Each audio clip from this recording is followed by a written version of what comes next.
que le monde de la spiritualité est un monde trop profond. Voilà pourquoi on a donné une science à ce monde-là. Science occulte, science spirituelle, ça c'est classé, le monde du paranormal, parapsychologie, tout ça c'est des différentes branches de ce qu'on appelle, avec grand thème, la magie. Parce que la magie c'est un ensemble de connaissances, de techniques.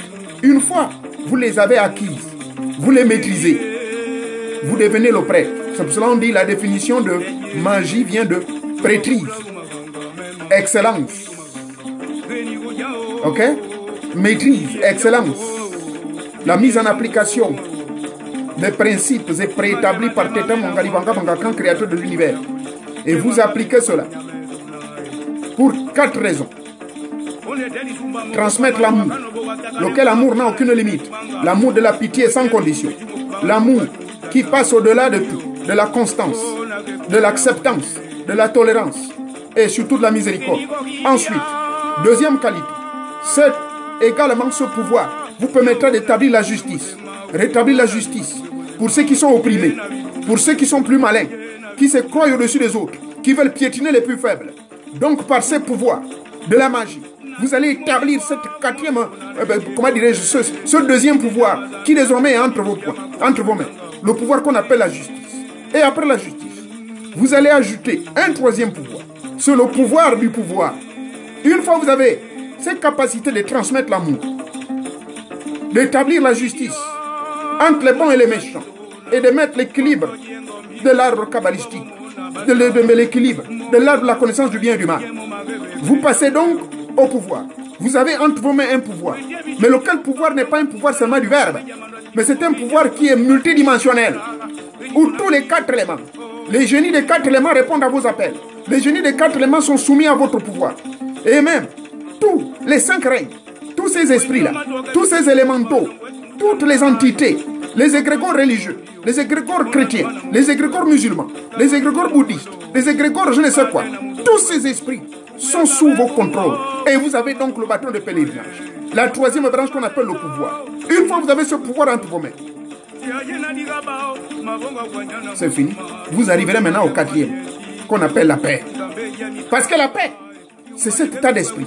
Une fois que vous avez établi l'équilibre dans tous les mondes tridimensionnels, que ce soit le monde physique et métaphysique, une fois que vous avez maîtrisé tous ces principes et toutes ces lois, vous marchez en harmonisation. Vous ne violez plus les lois. Parce que vous connaissez les principes karmiques qui consistent à faire le bien, mais le mal si c'est nécessaire. Car vous pouvez utiliser le mal pour faire le bien. Comprenant tous ces principes de fonctionnalité, vous avez la paix en vous. Rien ne va vous troubler. Parce que vous savez que si vous intervenez pour faire un travail, pour sauver un être humain, pour sauver un chien, pour sauver un gorille qui est menacé, ainsi de suite, vous utilisez la feuille de la brousse, vous utilisez telle plante, vous utilisez tel vocabulaire, vous utilisez tel vocal, vous faites des invocations, des appels, des convocations. Sans aucune violation des principes, vous avez la paix à l'intérieur de vous. Donc voilà les 4 lois fondamentales sur lesquelles Teta Monga, l'être suprême, fonctionne. L'amour, la paix, la puissance et la justice. Et quand vous êtes devenu un véritable maître, vous marchez sur ces 4 principes-là. Et quelle que soit la pratique à laquelle vous allez vous orienter, que ce soit la pratique de fabriquer des mags, pas les pratiques talismaniques, fabriquer des bagues, fabriquer des protections, fabriquer des amulettes ou quoi que ce soit, tout ne passe que par ces 4 principes lorsque vous êtes un véritable maître. Et par conséquent, on avertit l'opérateur une fois, comme je vous ai parlé du triangle, le triangle mystique qui fonctionne sur 4 lois fondamentales. Les lois fondamentales que vous connaissez, oser, vouloir, savoir et se taire. Et quand vous connaissez ces 4 lois fondamentales, vous l'opérateur, vous êtes assis au sommet de la pyramide parce que vous êtes l'auteur, soit de la magie, le pouvoir que vous avez entre vos mains, soit vous pouvez en faire une magie noire, c'est-à-dire faire du mal aux gens, ou bien une magie blanche, c'est-à-dire faire du bien aux gens. En réalité, il n'existe ni magie blanche, ni magie noire. Mais c'est vous l'opérateur, par les pratiques que vous faites, à cause du pouvoir que vous avez entre vos mains, à cause de la justice que vous détenez, à cause de l'amour que vous transmettez. Est-ce que c'est un amour hypocrite? Est-ce que c'est un amour pour aller détruire? À cause, justement, du pouvoir de la paix qui est en vous. Est-ce que, ayant la paix à vous, est-ce que c'est une paix hypocrite ou bien c'est une paix réelle? Voilà pourquoi un véritable maître doit maîtriser toutes ces lois cosmiques universelles. Parce que vous avez entre vos mains un pouvoir multidimensionnel. Vous avez un pouvoir des pouvoirs entre vos mains. Comprenez? Vous avez désormais le bâton de pèlerinage. Vous êtes désormais le commandant de votre bateau. Vous êtes le capitaine de votre bateau. C'est vous qui commandez votre barque. Désormais, vous êtes vous, seul responsable. Voilà pourquoi tout au début de votre voyage, tout au début de votre parcours, vous avez besoin de guides. Donc, Tata Nzambe, le Tout-Puissant Kané, c'est le véhicule par excellence pour transmettre nos connaissances, pour transmettre nos traditions, pour transmettre quelques bribes de nos rites qui ont disparu ça et là, qui ont été démonisés et dont on retrouve les reliques, on retrouve nos masques, on retrouve tous nos pouvoirs et nos fétiches dans les grands musées de Londres, musées de Paris, ça et là, au Louvre. En entendant, on a été traité des démons. Voilà pourquoi on a créé Tata Nzambe, le Tout-Puissant. Maintenant l'Afrique. Il est grand temps de vous réveiller. Il est grand temps de vous être, de vous décoloniser. Et cette décolonisation passe par 4 degrés. La décolonisation d'abord politique.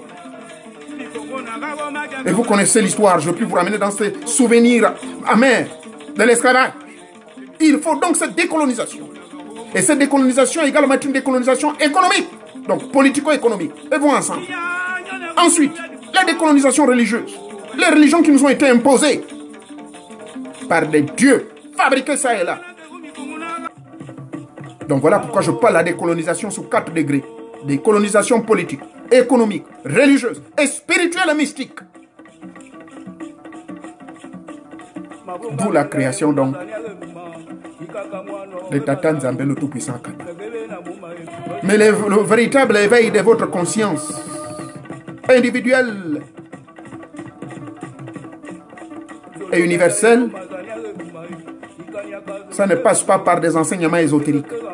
L'ésotérisme, on en a eu trop. L'ésotérisme, on en a eu trop. Et ça nous a tellement embrouillés. Vous retrouvez les ésotérismes dans le saint-martinisme, les ésotérismes dans les Rose-Croix, l'ésotérisme dans la franc-maçonnerie, l'ésotérisme dans tous ces milieux sectaires qui ont envahi l'Afrique. Et oubliant que tous les véritables pouvoirs viennent de chez nous.